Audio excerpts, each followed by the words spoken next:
Hey guys, it's Blue here with another video.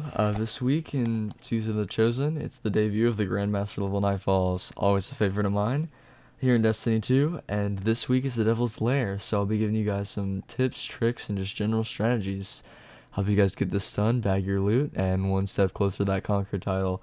I'll probably also include a little bit of gameplay at the end of the video, just if you guys want to see it run. But yeah, without further ado, let's get started.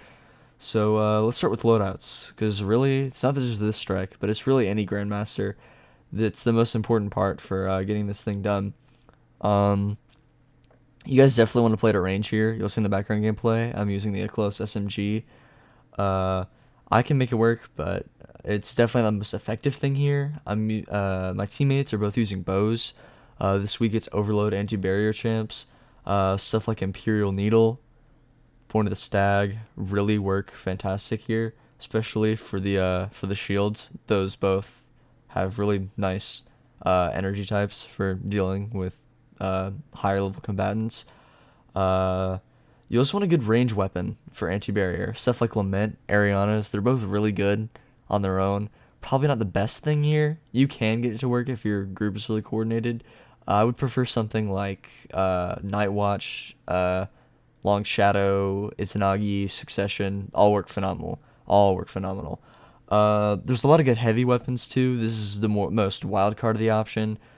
Suppress Surprise, Anarchy is fantastic. Sebix is actually quite squishy, so that's why you get a lot of like leeway and wiggle room for heavy options this week. Um, Commemoration, excuse me. The LMG I'm using in the background gameplay is really good for the void shields.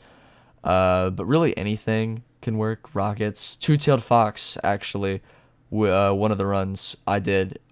Two-Tailed Fox, the void suppression rocket, actually is kind of bugged, and you can use it on overload champs, and they will not regen after once you stun them.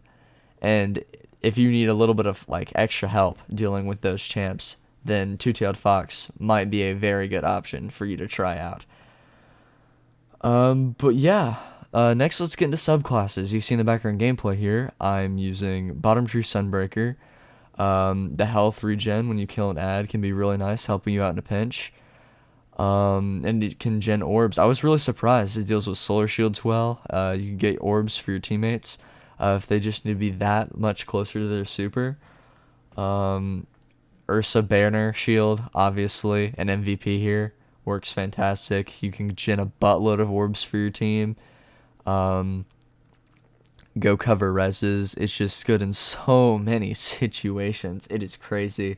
Saint 14 bubble, obviously I didn't use it here, but I've used it in the past. It will definitely get the job done if your group is well coordinated.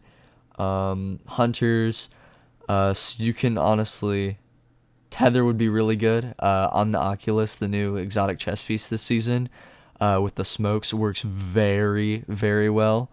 Especially with a high strength build, you can just keep chaining those smoke bombs, and really help your teammates in dire situations. They need ammo, you need to get a res. Just good in a lot of situations. I was really impressed with its performance here. Warlocks, Wells with Phoenix, obviously. Surprise, surprise, that's good. When has it not been? I've actually heard some really nice things about the Stasis Warlock this season with Verity's Brow in this strike. You can chain your grenade turrets and they will just stagger all the enemies to Kingdom Come. It's an interesting, if you want to try something different, hey, that'll work really well. But other stuff like the Aeon Gauntlets, with their new rework, are very good here. Finishing a champ gives you heavy ammo. There's a lot of yellow bar combatants, and if you are in a good position to finish those guys, you can gen special for your team, and you don't have to use special finisher as much. Conserve your supers, and it's just an all-around nice help. But yeah, let's get down to actual strategies here for the strike. So be careful in this first spot. Ads are gonna spawn right at the beginning. Don't get destroyed because you might, especially by the ship or the captains. Just kind of hug these like stacks of boxes here. Provide really good cover as you see on screen. Just take this general right path. You see our group take. It's generally the safest. There's a lot less ads to deal with and a lot squishier of ads.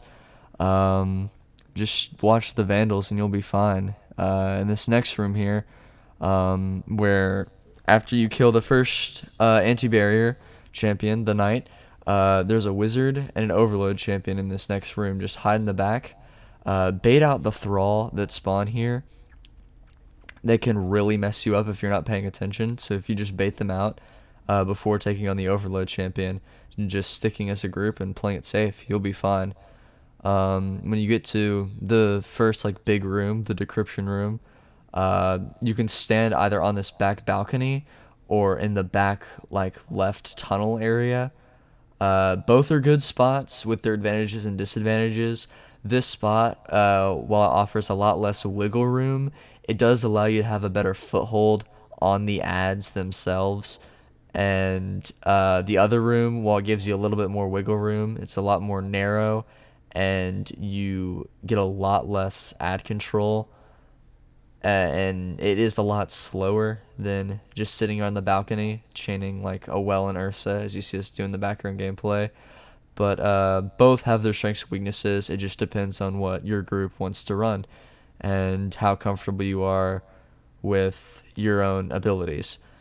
And then the next room here is the big open area, probably in my opinion, the hardest part of the entire strike.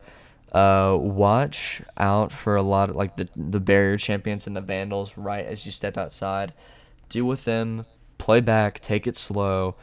You guys will be fine. This is honestly a really easy Nightfall. Just don't make any stupid mistakes. Don't rush in when you don't need to. Stick together, play well, and you should get this done no problem. There's a lot of Vandals here, besides the Briggs, which also have a lot of health, and the Walker, which will one-shot you from basically anything.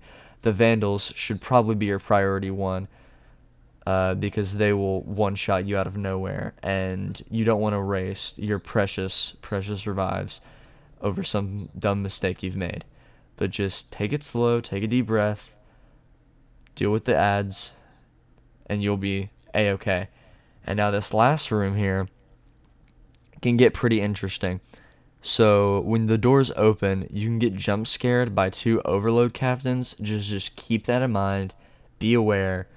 Deal with them. And the left room, actually, that you see us go in the background, is a very, very good room.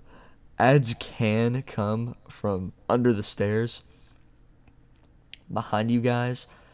Make sure you watch out for that. Just check there every so often. Don't get, destroyed over that and for a really dumb reason. But other than that, yeah, that's pretty much it. I'm gonna leave on the rest of the gameplay, the rest of our run here in the background, and you should be fine. Good luck, guys. Thank you all so much for watching, and I'll see you next time.